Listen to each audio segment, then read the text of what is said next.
Ciao à tutti! Bonjour tout le monde, j'espère que vous allez bien. Ah, vous avez vu, je pète la forme. Eh ben pourquoi?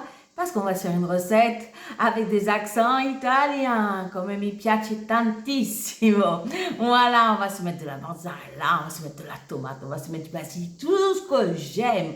On va se faire plaisir parce que ici, la gourmandise n'est pas un vilain défaut.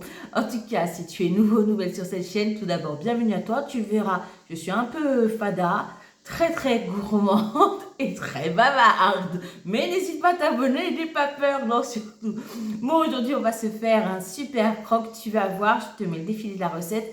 Tu verras tous les ingrédients en même temps dans la recette. Donc, ça va être un plat super complet et super gourmand. On se retrouve tout de suite après le défilé de la recette pour une dégustation. Ah, j'ai hâte, j'ai faim.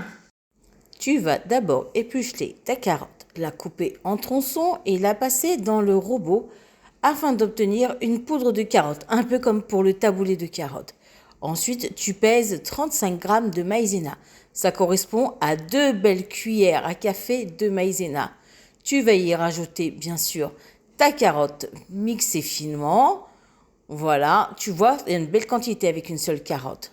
Tu vas ensuite assaisonner et rajouter un demi-sachet de levure chimique, du sel. Moi, je vais y mettre de l'origan, mais tu peux y mettre du thym ou des herbes de Provence.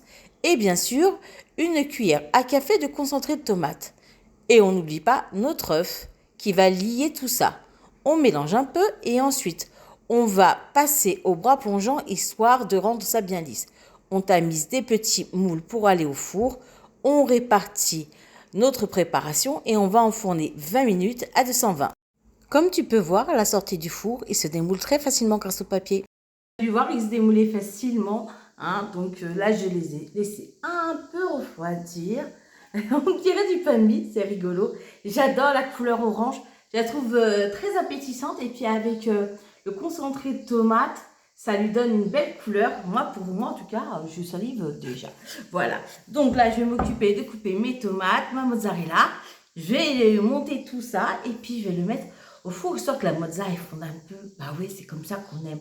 Allez, je te montre comment je monte mon croque et on se retrouve tout à l'heure. À tout de suite. Voilà, là, moi, je vais y déposer tout simplement mes petites tomates cerises. Je me suis cassé la tête. Tu peux mettre des grandes tranches de tomates, bien sûr. Je vais y rajouter 40 g de mozzarella répartis sur 2 tranches que je répartis de chaque côté. Et après, je n'ai plus qu'à enfourner sous le grill pendant 7 bonnes minutes. Regarde-moi ça. Est-ce que ça n'a pas l'air appétissant à la sortie du grill? C'est fantastique, tout simplement divin. Imagine, tu parsèmes de basilic, c'est top. Bon, comme tu as pu voir sur la vidéo, il est bien doré. Donc, il est resté 7 minutes sous le grill du four. Il va sans dire que tu peux le snacker si tu préfères, en fin de compte, à la poêle avec un chouïa d'huile d'olive au fond. Voilà, en tout cas, j'espère que cette recette t'aura plu. Moi, j'ai eu plaisir à la partager avec vous. Et puis bon, on va tester ça en direct. On va essayer de ne pas faire une grosse bouchée pour pouvoir vous parler. Allez, on va goûter. Mmh. Mmh. Mmh. C'est bon comme tout. Oh là là. Avec le basique frais sur le dessus. Allez-y, les yeux fermés. Hein. La gourmandise n'est vraiment pas un vilain défaut avec cette recette. Bon, en tout cas, j'espère que tu auras eu plaisir à la regarder.